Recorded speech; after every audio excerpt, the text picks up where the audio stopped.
অন্যদিকে ঢাকা দক্ষিণ মহানগর যুবলীগের আয়োজনে রাজধানীর বঙ্গবন্ধু এভিনিউতে কর্মসূচি পালিত হচ্ছে। দলটির ৭৫তম প্রতিষ্ঠাবার্ষিক উপলক্ষে আয়োজিত কর্মসূচির প্রধান অতিথি আওয়ামী লীগের সাধারণ সম্পাদক ওবায়দুল কাদের। আমরা কর্মসূচির সবশেষ খবর জানব। সহকর্মী মহসিন কবির আমাদের সাথে সরাসরি যুক্ত হবেন। মহসিন, প্রায় একই সময়ে কর্মসূচিতে আওয়ামী লীগ এবং বিএনপি, আপনার কাছ থেকে আমার জানতে চাওয়া, প্লাটিনাম জুবিলি উপলক্ষে যে আলোচনা সভা হওয়ার কথা ছিল সেটা কি সমাবেশে রূপ নিচ্ছে?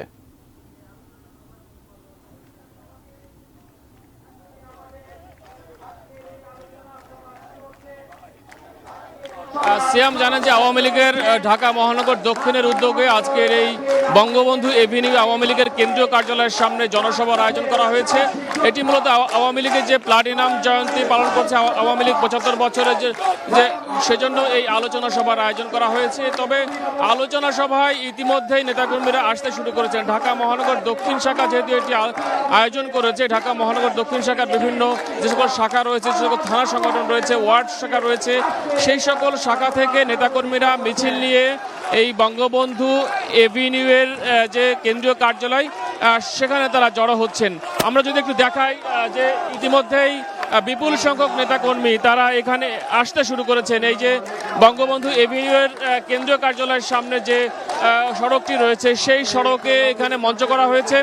এখানে আওয়ামী লীগের সাধারণ সম্পাদক ওবায়দুল কাদের তিনি প্রধান অতিথি হিসেবে বক্তব্য রাখবেন এবং আওয়ামী লীগের বিভিন্ন পর্যায়ের কেন্দ্রীয় নেতারা আসবেন। মহানগর নেতারা ইতিমধ্যেই তারা এসছেন। মহানগর দক্ষিণ শাখা যেহেতু এটি আয়োজন করেছে, মহানগর দক্ষিণ আওয়ামী লীগের সভাপতি আবু আহমেদ মন্নাফি তিনি তার যে স্বাগত বক্তব্য তিনি তার স্বাগত বক্তব্য রাখছেন। অর্থাৎ আনুষ্ঠানিকভাবে এই যে আলোচনা সভা, সেই আলোচনা সভার কাজ আনুষ্ঠানিকভাবে শুরু হয়েছে এবং কিছুক্ষণের মধ্যে আওয়ামী লীগের সাধারণ সম্পাদক ওবায়দুল কাদের তিনি আসবেন। এবং যেহেতু আজকে জানেন যে বিএনপি একটি কর্মসূচি রয়েছে, তো স্বাভাবিকভাবেই ধরে নেওয়া হচ্ছে যে এক ধরনের পাল্টাপাল্টি কর্মসূচি আমরা কিন্তু রাজধানীতে দেখতে পাচ্ছি যে নয়াপল্টনে বিএনপি সমাবেশ করছে এবং একই সময়ে এই বঙ্গবন্ধু এভিনিউ আওয়ামী লীগের যে কেন্দ্রীয় কার্যালয় সেখানে আওয়ামী লীগের এই সমাবেশের আয়োজন করা হয়েছে। এবং রাজনীতিতে যে অর্থাৎ আওয়ামী লীগ যে গত টানা 4 মেয়াদের যে রাষ্ট্র ক্ষমতায় রয়েছে, স্বাভাবিকভাবেই তারা একইভাবে যেমন সরকারে রয়েছে একইভাবে রাজপথেও যে তারা সমান শক্তিশালী সেটি আসলে দেখানোর বিষয় রয়েছে।